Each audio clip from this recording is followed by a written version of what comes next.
Có cáirí mar seán diú. Well, nach idí sacha a gadi go a hé Seumas MacBhatair bheith seo. Seumas Watson. Mi seo ag a chuachan géhach and a soundra mar a chainte. Agus mi a bhí seo fet trisúne. Mi cruisin go a hé seo an diugh bliana h-atharraichean. Gán sa bhí ann. Léba. Agus cos a hús. So sé genkach go honum, sé genkach ben a herige drúm an dáiseocht ar a nach mí na chwatichen seo. Agus an iste ha mi a bhí ann fat chadhór diugh bliana go léid agus húg mi neidir a bhárán ís go bhfuil cúteach gan iste churara mar lesainem an genkach gwas. Sin freicidach go léir, agus cefar a furach. Sauna ha mi fúrach an a siramach gin your nish. Who is it a rudge? No, the spirish man a gapre kutch gan a patich how shit. The medine. I guess ha mi a vision fat roint of lianich. Agus Gàidheal a háistúir Gaelic a thógáil a hena go seo. It mi nach an as na 70s of our shins. I guess mi how as in John Dewich mi den 2 year te in Gàidheal. Noam 3 fiets an ui. Agus sound an oorsin a helmi die soon voda chor aan een canon is coltach an Gàidheal. Sig. Agus Gàidheal a hena go Ceap Breatunn an náisiir. Anna mi seo díadach mas me chuin an uki a diugh 3 fiets a 3 diugh. Kerst. Agus sé na bheag am a haring sa noas a seo sound any canisha ba ma henna ver hein agus san as elanaun of ma henner. Agus so der bha mi géirí Seumas an a main va sure sa the was ac am a nat you get nach romi aun riamh h-Albann. Skimmer a hocú do chut Gaelic. Well, goed je smó how mi ek an thuis chenig mi na deurich in grammars va mi tor súlar o sin.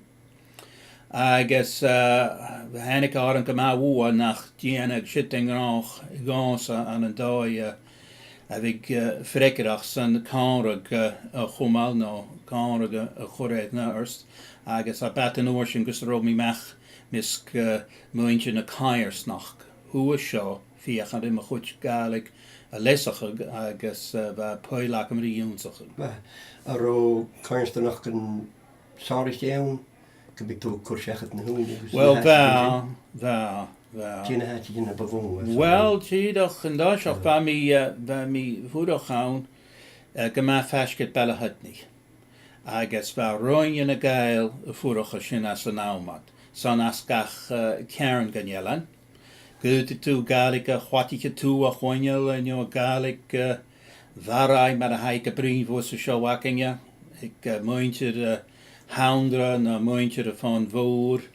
Agus muintir hiútig an a bríne Gaelic agus mi díadach na misca cho trích sa búringá. Sí. Agus Stachas a ró a Gaelic an oirsin as na 70s. Well, bheit isig a húda dúine go rói dó sias. Agus bheit craibh as bic vic. Sé rút a bhain bheit cho pelch as gach achte. Boranich is firanich. Cúteach go bheit ag ús óprach háast agus tharróch ó coltach gásar na ma gúneach go raibh dul go pás enk mar a bhai. Ach sin an iste fiún chahór an iste diugh bliana agus atharrach ag mór tín is cor na Gaelic a seo who go háid der vision je brúine is an jeuniu an ag a rói. Sí.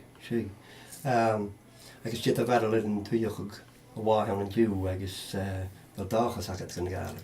Well, ha imimeach ursta sé a bhí gaíana ag an nóir sin, get a haisiún a cá cuit bheag an jeuniu an bhacinge, ha fé an úra a tí na náte cíndeach. Agus Haromi lecho dachasach fiún deich bliana sa ha mi bháin dú. As in je feisking aan go bhfuil status oifical go ire acinge leis diugh go áfais immerstean na Gaelic, a siad go bhí go me cútramach, coltach go réaltas aniste, agus ácra go tíngad nurse nach raháin riamhráin seo, urit dúháin, han mé áhach ar a bhúlag. Agus fiún 10 bliana na 5 bliana, benne gás a húla gin a bheith fiochan í Gaelic a hógal agus bheith dénig jo urstas a chanáma sin na grách aniste, saoghal h-atharraichean agus an caiimes dí seirsa gan stach gan a chur as a roi fiún can 5 bliana a istú dénig urstas mór incadach. A pisach cían ar óla sí. Pisachas búi a tíngari a ríist agus mín dú go bí imimeach dunne géirí a Gaelic agus dúchas sé rútas cútamiche súnis na Gaelic ha bhí dúcha saon agus mar a bí dúcha saon ha an cíneag ha na dúne hain h-Albann ha tistú I dó a seawg. So ha go má cútamach Gaelic a chummel dá ach féimion dúchas a bhí ann ag a bun san nú ná. Mór an daine héimeir sin. Má dí a bear goí ba má teisking in dú. Agus teis a chute fóga chu bedach leat.